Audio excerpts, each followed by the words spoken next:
Well, first of all, I'd like to say thank you for having me here. It's been really very fulfilling today because I got to see a lot of my old colleagues that we helped stand the Department of Homeland Security up. So to all of you guys out there in the audience that helped with that, thank you very much. Some of the things that we're doing now, the biggest thing that we're looking at, because you hear and see all the bad things that are happening out there in the world today, and the demand for law enforcement training is going through the roof. And so we've got to figure out how to get that training to them anytime, any place, and from the time that they actually get their gun and badge until the time that they retire that gun and badge.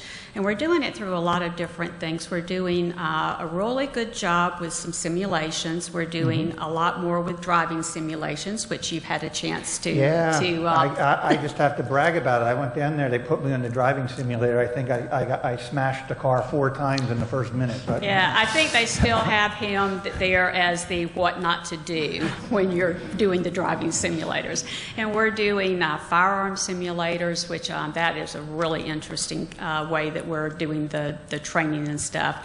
We're doing marine simulators. We're doing after-action reviews. And the after-action reviews have been very great for the students, because what happens there is we put them in scenarios and we have these cameras and things, and so then they get to see the scenario and what actually happens. And when they do that, a lot of times because their heart rates are up, it's like they're actually doing the event.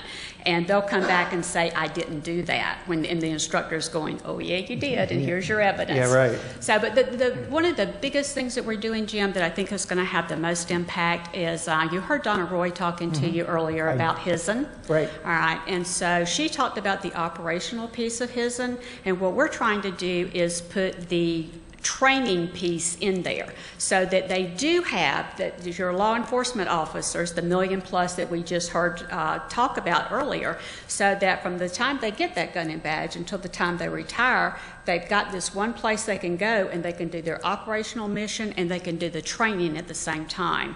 And just a real quick, something to just kind of bring the story home is that we're looking at doing communities of interest. And unfortunately, in this day and time, one of the most on-demand courses that we have is active shooter training.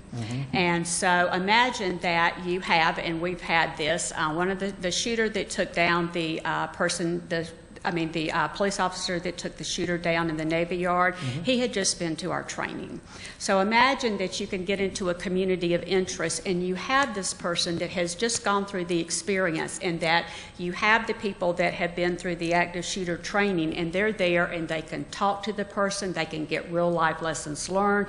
We maybe can change our training to help that. So we're doing a lot of stuff trying to get But isn't that, it's kind of ironic and it's coincidental in a way, but it's just perfect that someone who has been trained immediately gets to put that training to positive use and actually probably save a lot of lives. Right.